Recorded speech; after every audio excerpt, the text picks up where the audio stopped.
Friday Night Blitz on Newswatch 12. Thanks for joining us on the Friday Night Blitz. It's actually the last week of the regular season for 4A schools. The other classifications have another week to go, but time is running out for teams to claim a playoff spot. There was a playoff atmosphere tonight at Spiegelberg Stadium as North and South Medford played their yearly rivalry for Medford bragging rights, and players from both teams made it clear that nothing is bigger than this game for these players. And with thousands of people packing Spiegelberg Stadium, it's one of the best atmospheres you'll find in high school football. North won last year's game, snapping a 6-game losing streak to South. The Panthers are 5-2, Black Tornado 6-1. Picked this one up in the first quarter. Black Tornado up 7-0. Troy Fowler rolling out. He finds Tristan Holmes in the back corner of the end zone. The senior brings it in, 14-0 North Medford. Panthers, though, with an answer early in the second quarter. Craig Contreras looking for the end zone. Nice coverage, but Cedric Mobley goes up, rips it down for the touchdown. 14-7, South back within a score. But a quick response by North. Nick Janakis just bulldozes his way up the middle for the touchdown. Extra point no good, 20-7 North Medford. Black Tornado gets the ball back deep in their own zone. Fowler picked off by Nick Henry. South looking to take advantage off the turnover. Fowler just his third interception of the year, and South would turn it into points. At the 6-yard line, Contreras to Caleb Franklin, the freshman, had a big game tonight. Future looks bright for him. He scores there and makes it 20-14 late in the second quarter.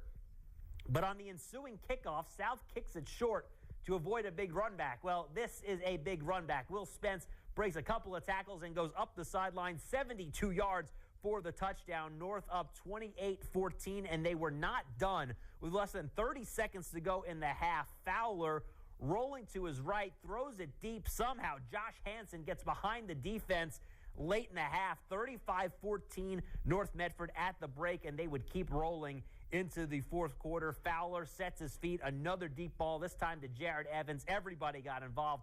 4 touchdown passes in the game for Fowler, but none bigger than that one at the end of the half as North wins 49-22. You know, once we got control, I felt really good. Kids played great tonight on both sides of the ball, and you know, I thought South really played well.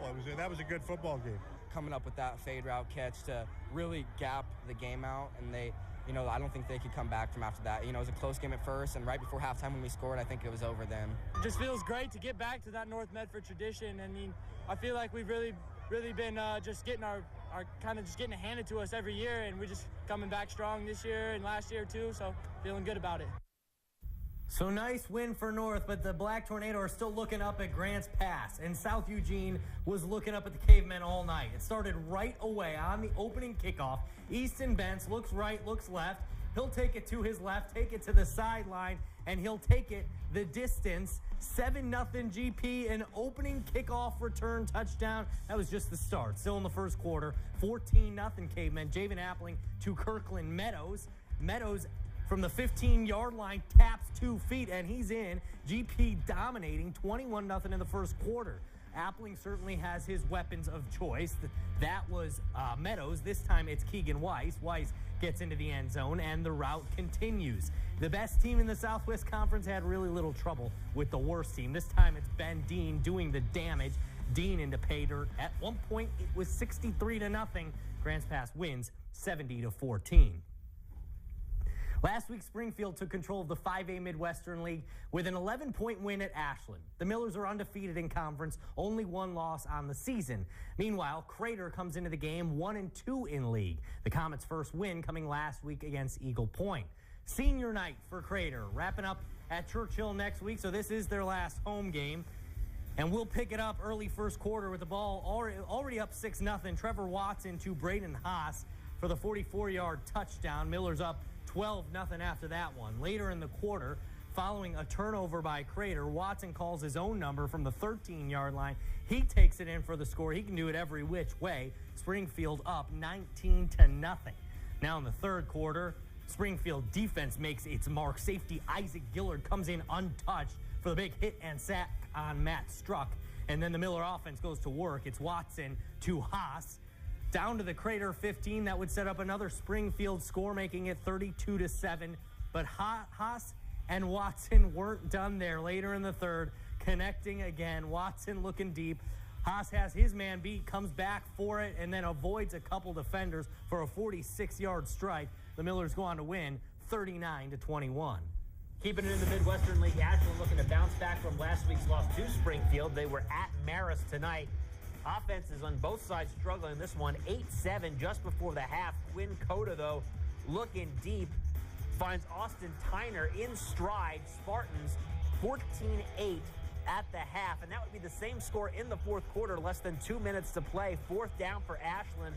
Kyle Weinberg trying to make a play. He loads up, hit as he's thrown, and that is picked off by Marist. That's returned all the way down to the Grizzly 20-yard line. That's 2 losses in a row now for Ashland as they come up short 14-8 at Marist. Whew, looked ugly there. Eagle Point still looking for its first win of the season, hosting Churchill. We'll try to take a look at those highlights. There they are. There's the good Eagle. We like to see him. First quarter, Eagle Point starting strong. Raid Sol to Ryan Lorenz on the sideline. That puts Eagle Point inside the 20. They would later score on the drive to make it 6-0. Lancers with the ball. J.C. Moran pushes it into the end zone. That ties the game at 6-all. Eagles, though, fighting back. Sol again. We've seen some improvement in Eagle Point recently. This time looking deep, finds his man. It is Jordan Castro, the elusive back/receiver, heads into the end zone. And they head into halftime tied up at 13. The second half, though, that was all the Lancers. Moran again runs it in for the touchdown, and Churchill goes on to win 42-19. When we come back, the Mazama Vikings and Phoenix Pirates play out in Klamath Falls. The Skyline Conference Championship on the line. Next on the Blitz, see which team would walk away with the league title. Now, Friday Night Blitz on Newswatch 12. Coming into this week, the Mazama Vikings thought they had at least a share of the Skyline title locked up. They were 4-0 in league, and the next closest team was Phoenix at 3-1. But the Pirates' lone loss turned into a win as North Valley forfeited all of its games because of an academically ineligible player. And that sets up an unexpected battle of undefeated teams in Klamath Falls. Either way, no matter what happens, Phoenix and Mazama will end up 1-2 in the Skyline. The winner gets a play-in bye. The loser will likely host a play-in game next week. 2 of 4 unbeatens remaining in the 4A. First quarter, Mazama with the ball. Dallas DeVry hands it off to Sylvester Hall. Hall finds a hole up the middle, and he gets it down the field for the first score of the night. Vikings leading 7-0. And then Mazama wasn't finished there. This time, Joey Lancaster. He's had a few huge games this season. He does it again here, breaks all the way to the house. 14-0 Vikings. Second quarter, no different. Mazama keeps rolling. Again, Lancaster gets the pitch, avoids one tackle, gets to the sideline for yet another score. The Vikings blowing out the Pirates 20-0. 1:43 left in the first half. After a fumble recovery, Mazama again punches it in. Last score of the quarter, but no problem for Mazama. They shut out Phoenix 54-0 the final. So North Valley playing their big rivals in Hidden Valley tonight and looking to get their first win, official win of the season, and they get it early as Jordan Hanna on the touchdown pass. Knights up on top. Later, North Valley again with the ball. Aaron Hobgood brings in that touchdown pass. Knights leading the Mustangs 13-0, but Hidden Valley building a little momentum in the third quarter. Nick Elmore will run it in from short distance. Mustangs still with the lead. Knights still with the lead, but Mustangs only down 19-14, but North Valley would take over in the fourth quarter. Jordan Hanna taking over as he runs it in for another touchdown, and then again, North Valley starting to break this one open. Who else? It's Hanna just bulldozing his way into the end zone. North Valley comes up with the win on the last week of the regular season. They beat Hidden Valley 38-14.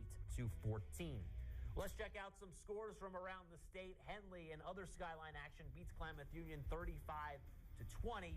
In 2A football, Lost River 31, Oak Ridge 7.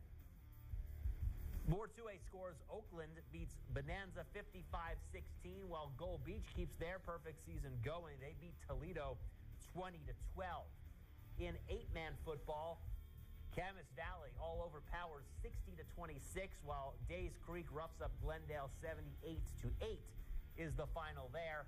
And then Hosanna Christian with a 48-14 win over Gilchrist. Next week, another Medford rivalry takes center stage for our game of the week as St. Mary's plays Cascade Christian. Think of these two as big rivals, but it's actually the first time they will play since 2006. We'll have the broadcast live at 7 p.m. on Antenna TV in all the same places you can currently find Live Well Southern Oregon. Oregon, Game 8, the Ducks at Cal. Bears strike first, a 7-0 lead. First possession for the Ducks, Marcus Mariota to Dwayne Stanford for 22 yards. That ties the game at 7.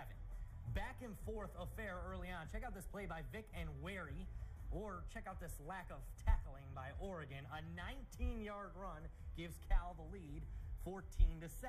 First two possessions for each team results in 4 scores. This to Royce Freeman backing his way in for 6. Heading for a barn burner, 14 all. Second quarter, Ducks with a 3-point lead.